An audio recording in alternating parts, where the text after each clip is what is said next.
trip down memory lane with me. I'm about 23 at the time, and I find myself in sunny South Florida. Unfortunately, I'm not there for vacation. I happen to be there for work. And I work in the emergency department. It looks a lot different than this. It's really busy, full of patients who are really upset at how long they're waiting for their care. And a lot of things are happening incorrectly. We can't get prescriptions to print. The lab isn't getting our orders. It's pretty bizarre. Actually, it's not that bizarre, because today the department started using a new electronic medical record system.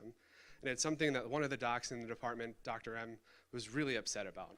All day he was stuck on these pop-ups. He couldn't find his common medication orders, but that could have been because he can't spell acetaminophen or he was typing with one hand. And at the end of the day, he just felt really defeated. And he did something unexpected. At the end of his shift, he actually took off his badge and he quit on the spot. He couldn't take it anymore. His last words were, "I didn't go to medical school for this."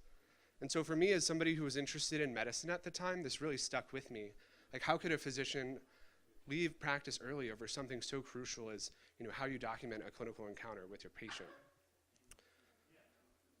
So as we've talked about a little bit so far at the conference, electronic health records have really been growing over the past several years, as you can see here with some of the data from the ONC.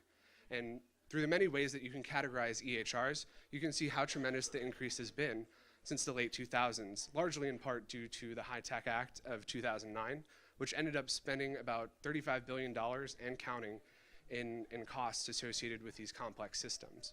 But there's more to the story than just adoption rates.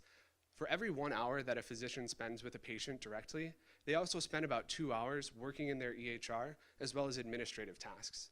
There's a serious risk for burnout here, and that's something that the Mayo Clinic actually recently published about, that half of their physicians studied met the criteria for burnout and specified that computerized physician order entry was the culprit. And here's a look at the same study's list of most satisfied specialties with their EHR. As you can see, it's barely above 50% for pathology. And physicians aren't the only ones who should be concerned about this. Physicians were observed in clinic with their patients, and they were spending over a third of their time looking at the computer screen instead of with their patients. There's kind of running this risk similar to texting and driving. Occasionally, you might miss something. So as a medical student now, I have this interesting perspective of how I'm being trained to enter the modern healthcare arena. We spend the first 2 years typically studying pathology and basic sciences, not really interacting much with these systems. And then all of a sudden, third year, we're expected to use them on a regular basis. Stanford actually did a study on their medical students, and they showed on average about 3.5 hours per day across all rotations were being spent on these EHRs that we have little exposure to before then.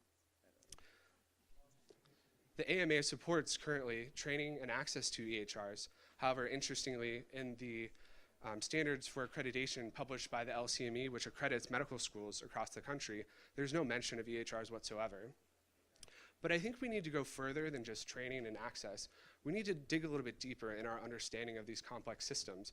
Just like we learn about the complex systems of the human body, we really need to know how these health information systems operate and how we can make them better. It would be like learning anatomy without physiology for us. And that's exactly what I'm working on at my medical school at Dartmouth, taking an objective approach to earlier exposure to the EHR, but also teaching students about the potential behind the system and what it can actually do.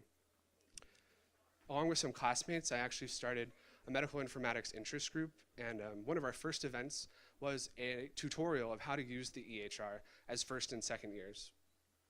In terms of the preclinical curriculum, I've met with our course directors, and we've set a plan towards introducing the system earlier, but also teaching students how to actually use it. Instead, currently we write our clinical notes in Microsoft Word. So in the future, the plan is to have a playground environment of the EHR to write our clinical write-ups.